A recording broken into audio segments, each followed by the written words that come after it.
Hello, hello. It's been a while, but I've played yet another tournament.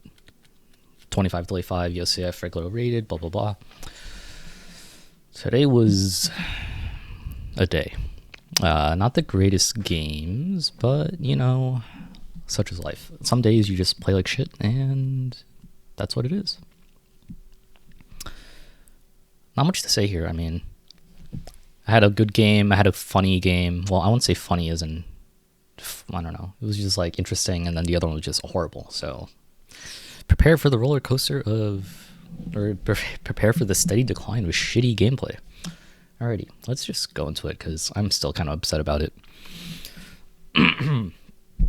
So round one, I'm playing Alicia Amadasu. He was rated 12-14 before today. So I had the white pieces. I started with e4, e5, and I have 3 knight c6, d4. So this is my repertoire. This is the Scotch. E takes d4, and now bishop c4 is the Scotch gambit. Probably one of my most well-known openings. This is like my main repertoire, basically. Bishop c5, and I played c3, which is one of the two moves. I know knight g5 is another idea, but it feels a little, I don't know. Knight h6. And apparently you can still take, which is crazy. Knight f7, knight f7. Because, wait, what? Oh, because you have this check. Yeah, that's right, this one. This is like another way to do what I'm trying to do, which admittedly might be more forcing. But I've always learned c3. And the idea is that, well, it's the same idea, except you just have this right away. And let's say they go back. You can give this check as in between and then take the bishop. And now this diagonal is open. But in the game, he played d3.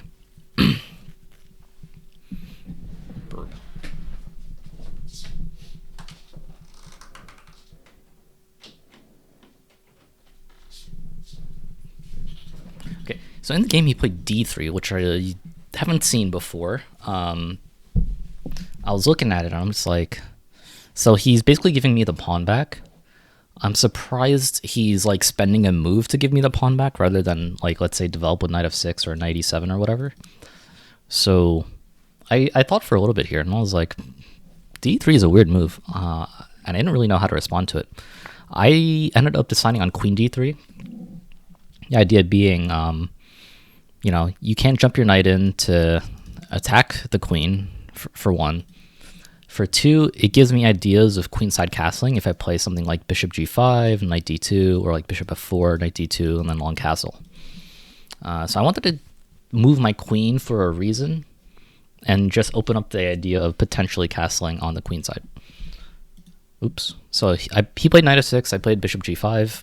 He plays h6. I maintain the pin with the bishop h4, but then he pushes with g5, and you can kind of see that this justifies me not castling so quickly and trying to figure out what he's doing, because now I don't really want to castle kingside because his pawns are like already in my face almost. So bishop g3, just to get my bishop out of the way, of course. d6, trying to develop. I mean, not there, but something like bishop e6. Knight bd2, and like I just said, bishop e6. Here's another small thing. Do I want to take or do I want to let him take? And then if I let him take, do I want to capture back with either the knight or the queen? So in my head, I was like, if I take, he takes back with the pawn. I mean, this diagonal is not really going to be exploited at all. And I figured in the future, he'll go, like, let's just say castle e5, castle e5, and it's like, I don't totally like this position. Like, it's not bad, but it's not good, So I was just like, eh. It also connects his pawns a little more, so it's like, I don't know if I really want that. The alternative to taking was to castle, which is what I did in the game. And here I was looking, if he takes, let's just say, for example, I was thinking either knight takes or queen takes. I was like, if I play knight takes, I mean, I have this battery, I guess, but then I don't really know what else my knight is doing in this spot here. If I play queen takes, I maintain a little more defense of the e4 pawn. So if I need to move my queen again, I can move it back to like e2 or b3, I guess, to illustrate the point that this is protected. I mean, neither recapture looked that much better. In my head, I thought that I wanted to play knight b3 to support knight d4. So let's just say if I take with the queen and then he plays, I don't know, something, right? Maybe I was going to play knight b3 and then knight f d4. And it's like slowly improving my position. I'm having more pieces on the king side, queen side. And obviously he doesn't really want to take because now I get 2 center pawns. And I was like, who knows? So he played queen d7 afterwards. So he didn't take, but yeah, it was kind of interesting to think about because nothing seemed super obvious as to which one was better and why. I did want to play knight d4 and try to get a d pawn, but I don't know if I needed to play knight b3 first and so on and so forth. So I just continued with rook he1. He plays g4, attacking my knight. I can already play knight d4, and that's what I've been thinking about this, the last few moves. So I just like, okay, well, now you really want me to play knight d4? I guess I will. Now again, he can capture with the knight, he can capture with the bishop, but if he captures with either one, I'm taking back with the pawn, and I have 2 center pawns, which should be good. I was thinking if he, for some reason, does this, maybe I can play e5 at some point and then do some kind of trading. I mean, maybe not right now, even though it's still protected, but you get the idea. It's like maybe this pawn could be pretty good. So after he long castles, I played knight d4 after he played g4. He long castles, and I thought, okay, I can take the knight, and then queen comes out. Nothing particularly crazy there. I can also take here with the knight and claim the bishop pair, which, if I can then later open the position, maybe slightly favors me. So I thought that was kind of nice. I could also just trade bishops, but then again, he's going to get this pawn on e6, and I don't really want to give him an e pawn for an f pawn, or I don't want to convert his f pawn into an e pawn. At least without some compensation, because if I do this, that's an equal trade, but his e pawn becomes an f pawn, and it's kind of just like whatever from there. But if I take with the knight, which I did in the game, once he takes back, now I have the bishop pair, and I'll try to figure something out from there. I'll try to open the position, maybe try to get a kingside attack if I need to retreat my bishops, or maybe reroute my bishop this way to pressure there. So I was like, okay, I have a bishop pair. I'm going to look for ways to maybe open the position. But I started with knight b3 to try to really capture both bishops. Also just gets my knight onto a better square and starts the battery. Now I have this queen and rook aligned. So my position is getting much better by the second. Bishop b6. Obviously he doesn't really want to trade and damage his pawn structure as well, actually. And then I played e5. So the idea of e5 really was just to kick the knight. If he takes, I mean, that's kind of fine. I actually calculated something here to, well, I wouldn't say a deep extent, but I thought it worked. So I thought if DE, queen g6, all right, now obviously the queen's under attack, so let's just say something like here, queen e7, right? You can't go to any of these squares. Well, I guess you could go here. I actually didn't consider this move. Actually, no, that hangs the knight. So queen e6 is, or queen e7 is forced. Maybe I could trade, but then I wanted to play bishop h4, and now there's a lot of pressure on the knight here. And then I'll have to play something like, well, actually no, he would have to trade first and then play rook f8, right? Because if he doesn't trade first, he goes rook f8 immediately. Well, I guess he has king takes.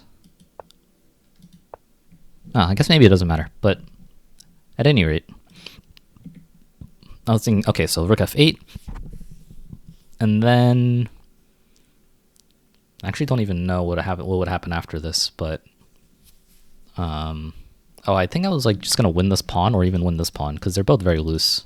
Maybe not right away, but I can win this pawn at least. But after e5, he played d5. Not what I expected, but it makes kind of sense. You're right, you're counterattacking the bishop because I'm attacking your knight. But as I looked at this, I realized, oh, this doesn't really work, right? It's a pretty simple tactical sequence, but you can see why it doesn't work. If you want to pause, you can pause and see why it doesn't work. But the idea I had, which is what I played in the game, was e takes f6, dc, and instead of doing some kind of queen trade or whatever, I'm going to take this pawn instead, and now I have tempo on his queen. Can't take this because it's protected well enough. Queen f7 is the next move because you want to stop this pawn. Well, you need to move your rook, and you also want to stop this pawn from coming forward. Yeah.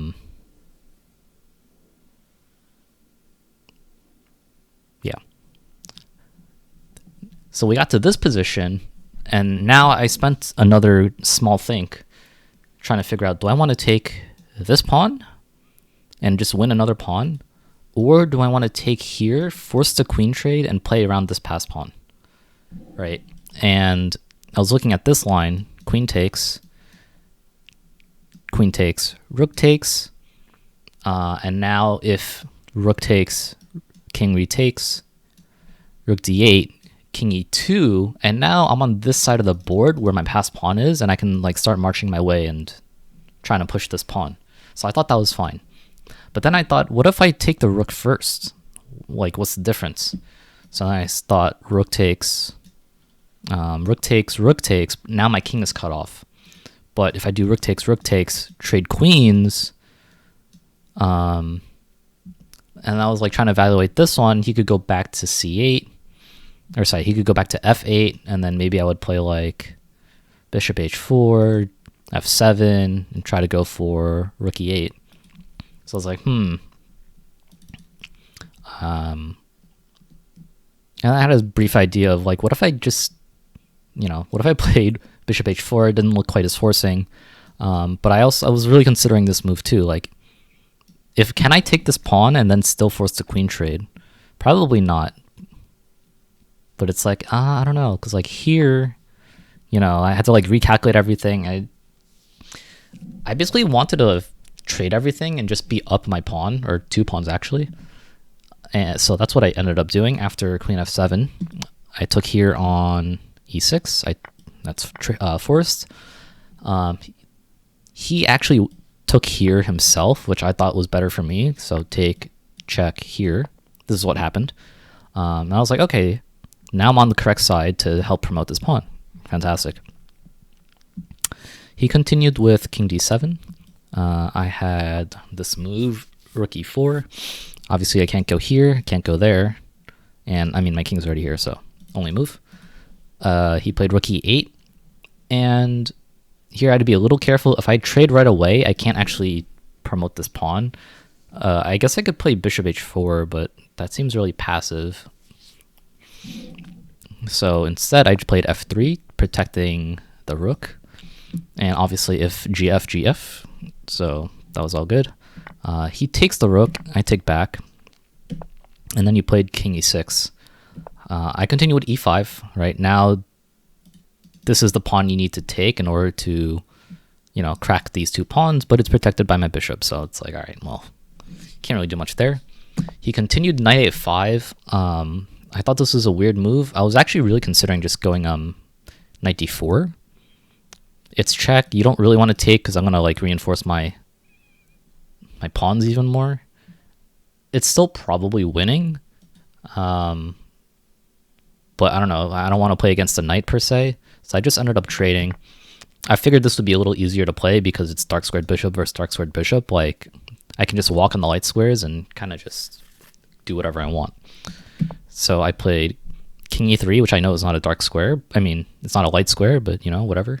This check doesn't mean anything because I'm just going to go this way. He played c6. I played king f4. Obviously, I'm trying to win this pawn here, so he tries to protect it with h5, but I'm just going to play king g5. You can't push this pawn because I'll take with the king, and I mean, I'm gobbling both of these pawns regardless, so now I'm going to be up 4 pawns, and yeah, that's definitely game over. So he resigned in this position, and yeah, that was round 1. Pretty solid game overall, pretty clean. This line was a little weird.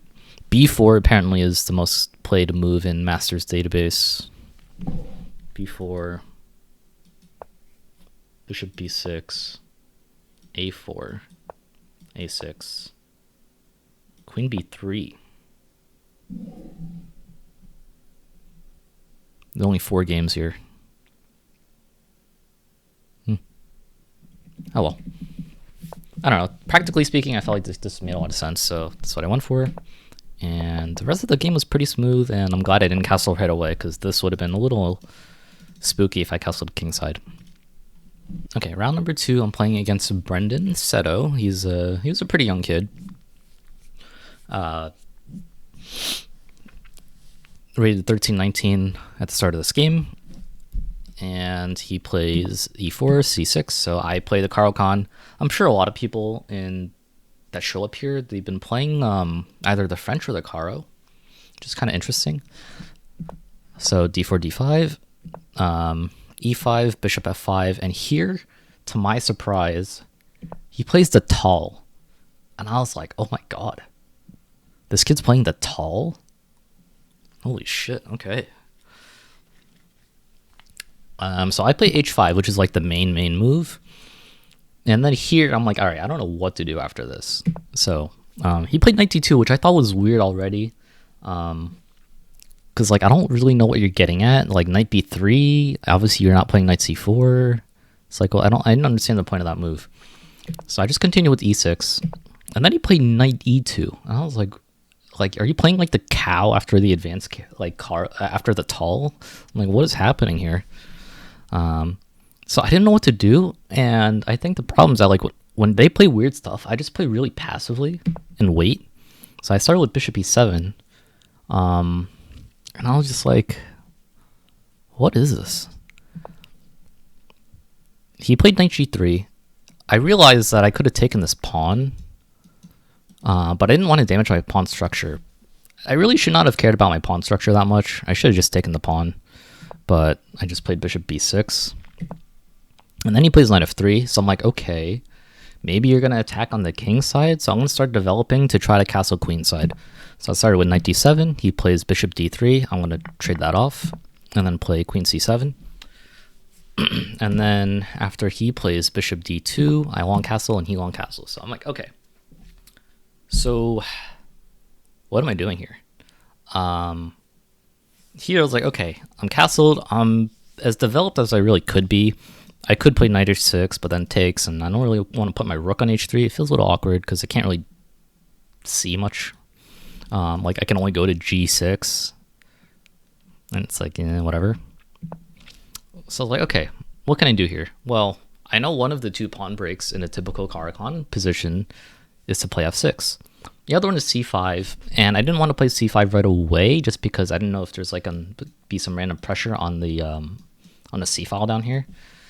When I look at it as I'm not playing the game, I'm like, there's no pressure, right? It's going to be the queen at best. So like, what am I scared of really? So I should have just started with c5. Actually, I should have started with c5 like here. Like I should have just played c5. But I guess like the fear of the unknown kind of got to me. And I just didn't stick to the usual Caro-Kann plans. I kind of just went to develop to castle queenside, which like it's fine, but it's not really. I'm kind of letting white do whatever he wants, which I guess is kind of like the big problem with this game. Like white has a super comfortable game and black has like no space. Yeah, anyway, so I played f6, and he plays rook he1. Obviously, if he takes, I get to develop my knight, so that's what I was kind of hoping for. I played c5, so I'm really trying to just tear apart the center, and I was just going to like figure it out from there.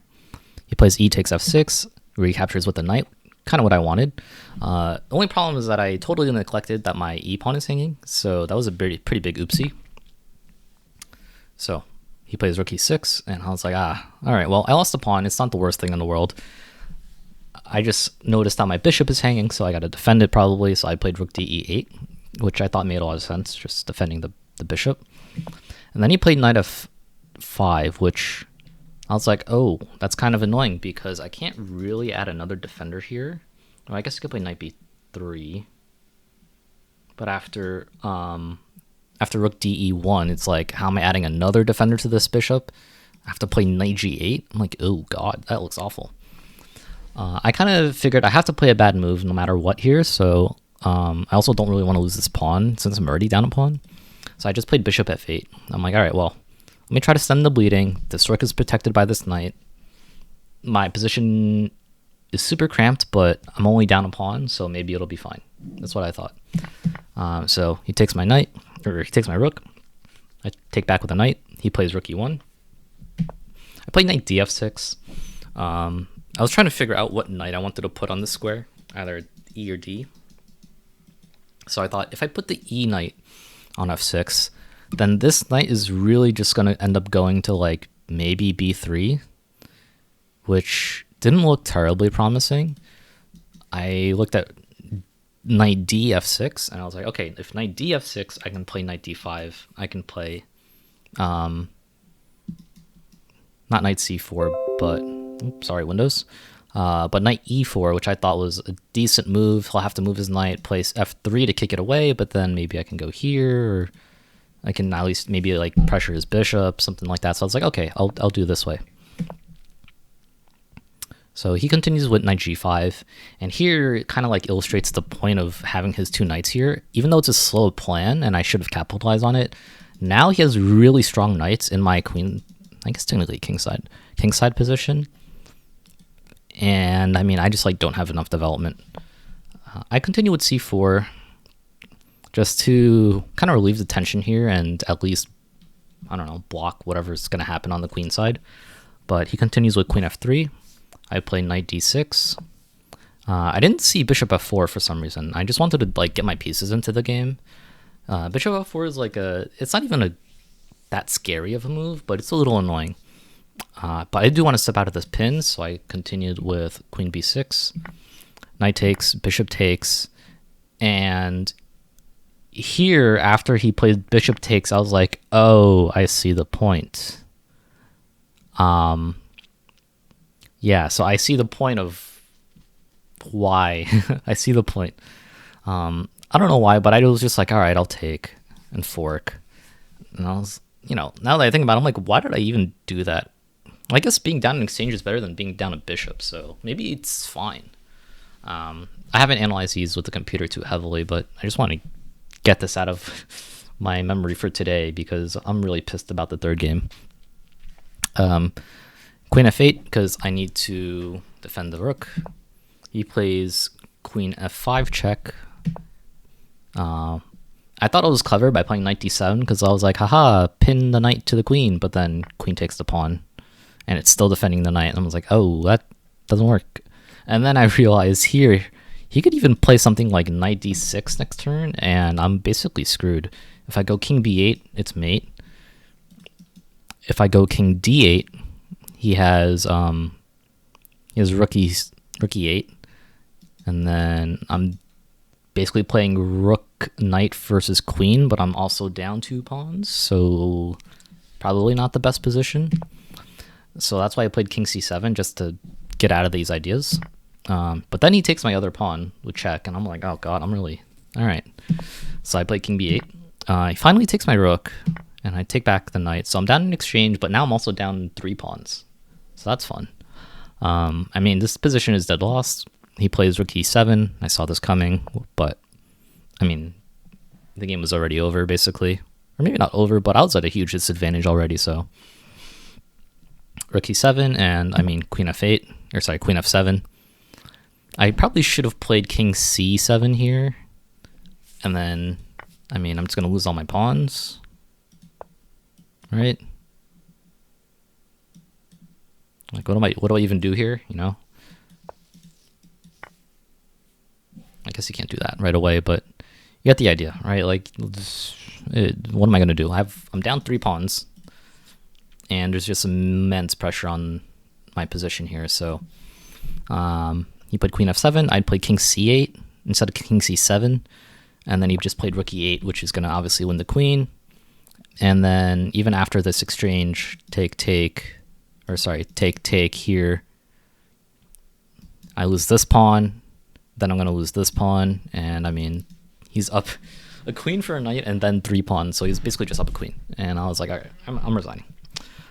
So, I mean, it was kind of cool because I get to play the tall variation, but he followed up in a very weird way, which I just didn't capitalize on. Yeah, but I mean, like, this threw me off so hard, I didn't know what to do. Tangent, GM Maxine Delugi was there. He's helping run the place. And I asked him, like, hey, what do you recommend against the tall variation? And he kind of, like, explained some stuff. Like, I was, explaining the game. I was like, I don't really know anything about the tall past h4, h5. And, he's like, explaining, oh, yeah, so that's, like, one of the main lines, but then h5 can be a weakness later in the game, and if they play g4, blah, blah, blah, and he started explaining some ideas. I was like, okay. He was saying, like, I think Kramnik versus Lecco. Was it Lecco? I think Lecco. Like, he was saying h6 is another move to consider, and it's slightly better because I don't have the weakness on h5. But then I have to be worried about g4, bishop d7, bayonet attack ideas, and then, I don't know, something like this. So, yeah, he was recommending, like, yeah, if you're going to go into this, maybe you play h6 instead, but h5 is also fine. And then he's just like, yeah, you should just broke out with c5 immediately. I'm like, oh, yeah. Like, that's the Carl Khan idea. Like, you play c5. But then I just didn't do it. He was also saying, in the advance, you could also just start with c5 instead of playing bishop f5, which I know is a move. Like, it's the other move in this position besides bishop f5. But I've just never bothered to learn it. The good thing about this is that you avoid the bayonet, you avoid the tall. Yeah, I mean, you'd avoid those two, but then you just have to learn the f takes. I mean, I don't actually know how to play this, but you have to learn, like, f takes, you gotta learn c3. And I'm sure there's some other moves here. But yeah, like, I've heard this is easier to learn and easier to play. You don't have to deal with tall, you don't have to deal with bayonet attack. And it's, like, fine. You're down a tempo because you played c6 and then c5. But, I mean, you're going to do that anyway in the Caro-Kann, so it's, like, you're kind of accepting that regardless, like, from the get-go. So maybe I should lean into c5 and just get really good at c5 instead of bishop f5. But it's hard to do that only because I've played bishop f5, like, my entire, the entire time. So we'll see. I might consider learning the c5 line if I don't want to deal with the bayonet or the tall. Or I just need to learn this. But yeah, I mean, the actual takeaway from how I actually played was just like, this is too slow. Like, just play c5 and figure it out from there. Like, just play normal Caro-Kann. Okay, moving on to the third, and the last, and the worst game I've played over the board. I have the white pieces against Elias Mignoni. I don't know how to say his last name, so apologies if I mispronounce it. He's rated 1350. And let me just get this out of my mind right now. He wasn't writing down his moves at all. He was just playing them. And he was also playing really fast. The playing fast part kind of bothered me because, he wasn't... I guess it's kind of a combination. Like, he wasn't writing down his moves, and he was also playing really fast. Which I felt like I was at a disadvantage because if you don't have to write down your moves, you can just be very... like, cognizant of the board, and you get a massive time advantage. You're getting an extra, like, 3 seconds every move. And yeah, there's a delay 5, so, like, it doesn't totally matter, but you get to abuse that delay 5 a lot more than someone that's actually writing down the moves. So that kind of bothered me and really, like, ticked me off, which may have affected me in this game. Anyway, e4, c6, d4, d5. I play the fantasy. against the Carl Khan. He was about to like instantly move, and then he was like, oh wait, that's a fantasy. And then he played c5. I'm not familiar with c5, but I was like, okay, well, I probably should just take it. It's a free pawn. I know you're gonna win it back probably. I'll try like I'm gonna develop in an attempt to defend the pawn, but I'm totally okay with the idea that I probably will lose it back. Right, so he started with e6, which was already like strange to me. I was actually really considering take, but then I don't know, it didn't really speak to me. You know, take. No. So here, there. I don't know, maybe like bishop b5 check or something. But anyway, I played bishop e3. Just because I want to defend this pawn here. Knight c6, a3. I was preparing b4. b4, and then against a5, I was going to play c6, or sorry, c3. Usually you don't want to, or there's, in the Catalan, you don't want to do this because the white squared bishop, so this would be happening like a6, b5 here, and then c6. You don't want to do this in the Catalan because the white squared bishop is on this diagonal and kind of like sees the rook randomly. But here, it's like you don't have a light squared bishop to abuse the holes that I'm going to create, so I was like, all right, whatever. And then he played d4, which I was like, oh, that's actually a decent move because it's protected twice, and you're threatening my bishop. I'm like, oh, sure. All right, bishop f2. So he regains his pawn, which, you know, I was expecting this to happen at some point. So I was kind of like, yeah, whatever. And then here I played bishop b5, and as I'm sitting here talking, I'm looking at the position. I noticed this structure, and I'm like, I could have played c3 here, right? Because it's kind of like one of the lines in the Scotch Gambit, except your pawn isn't on e5. So like c3, take, knight takes, or maybe like c3 if he takes, I can. If he takes, I can trade queens. Maybe he'll take back with a knight. Actually, no, you can't even take because then the bishop hangs. So, yeah, should have played c3 probably. I started with bishop b5, and I totally missed this idea, queen a5. Now, usually, queen a5 is not a problem in these kinds of positions because you can play knight out to defend while blocking the check. The problem is there's a pawn on d4. I can't do that. So I'm like, well, shit, I'm losing a piece. I'm like, oh, wait, I have b4. No, I don't, because bishop takes with check. And then if I take back, I lose the rook. I'm like, well, shit. I was like, God damn it. But then I was like, okay, let's say we go through that line. Then what? And then I was like, oh, wait, I have a cool move. So before I continue, see if you can visualize that in your head. So I did play b4, right, because I saw the continuation. So calculate this line out for black. I kind of already gave you the first like 3 moves, which was played in the game. So let me just show you that at least. Bishop takes with check, take back with the pawn, and then he took my rook. What's the move here for white? The move here, which I played, was bishop takes d4. Can't take with the knight because it's pinned. Attacks the queen, protected by my queen. Also eyes the g7 square undefended, and his rook is stuck. So I was like, okay, yeah, I'm winning my rook back. Like, it's fine. I'm also just like up a piece because he sacrificed here. So queen a2, bishop takes g7. He tries to kick my bishop away. I just take. And I'm like, okay, great. So I won my rook back. So now I'm just up a piece, and things are good. All right, fantastic. So now you're probably thinking like, Kenny, where did the game go wrong? He played f6, which traps my bishop temporarily, although not even, because I could have just totally played bishop g7, bishop h6, and then just came back. But I just was like, I want a castle. So I started with knight e2. He played a5. I really should have castled here and just given a pawn up. I didn't like the fact that his pawn was going to be so far forward in my position, but I really should not have cared because I'm already up a knight and a pawn. I can give one back just to get my king to safety. Like, as I look at it now, I'm just like, I really should have just castled. But I was greedy. I took. He takes back with the queen with check. I play c3 to block. Now he's preventing me from castling with queen c5. I play queen d4, offering a queen trade, also trying to liberate my bishop by taking the pawn. He plays queen b5, and I totally just was like, okay, let me save my bishop. And then he takes. And then he takes back.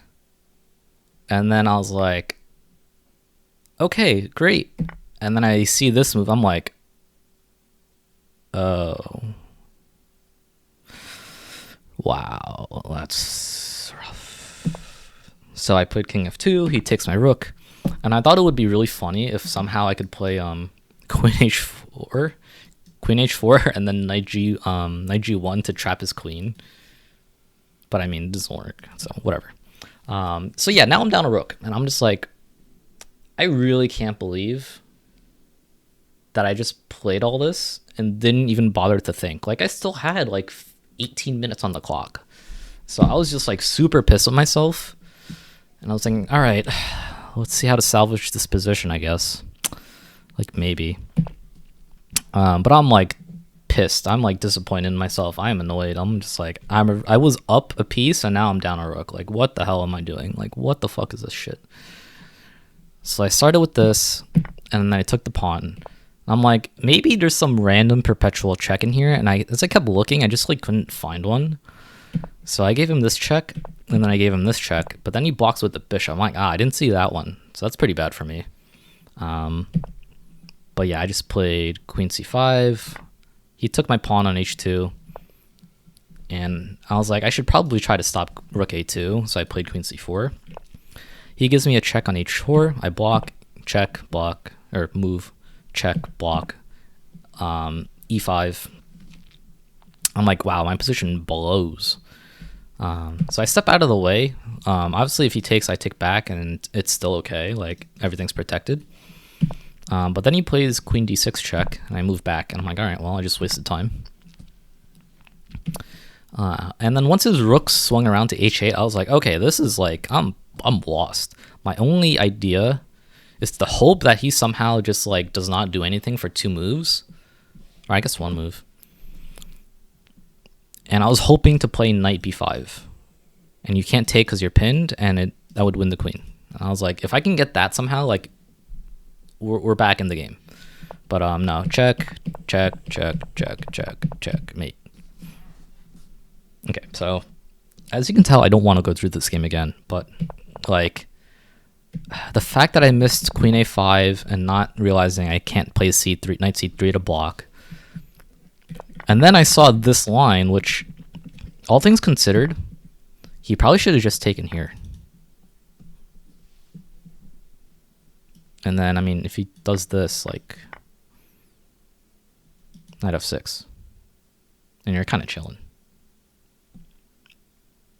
Like, I won't say I have a bad position, but it's a little awkward. I have to play, like, knight e2, and then I need to defend this knight, so maybe, like, knight c3, knight e2, castle.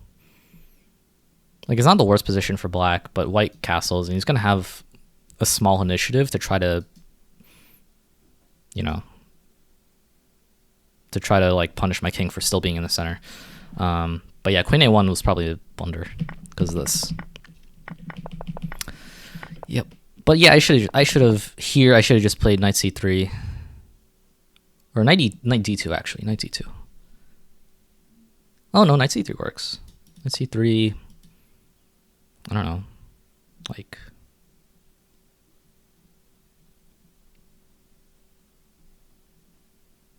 I guess here. Castle. Takes... It's like, okay, I gotta move my knight again. I guess I have to go back here. Actually, maybe that's not even that great. But I'm up a piece, so, like, it's fine. Right here. Anyway, yeah, fucking awful game. I'm so mad at myself for this game. I was winning, and then I threw. So, yeah, I mean, I'm still, like...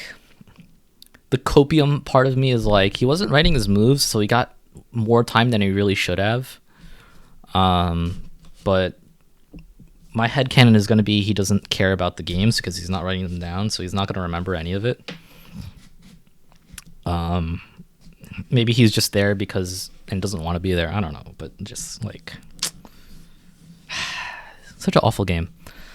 I don't know what my rating update is because I'm recording this like right after I got home from the tournament. I'm hoping I don't lose points because I'm like almost at 1100, but I lost 2 games, so it's like not good. Yeah. All right. See you.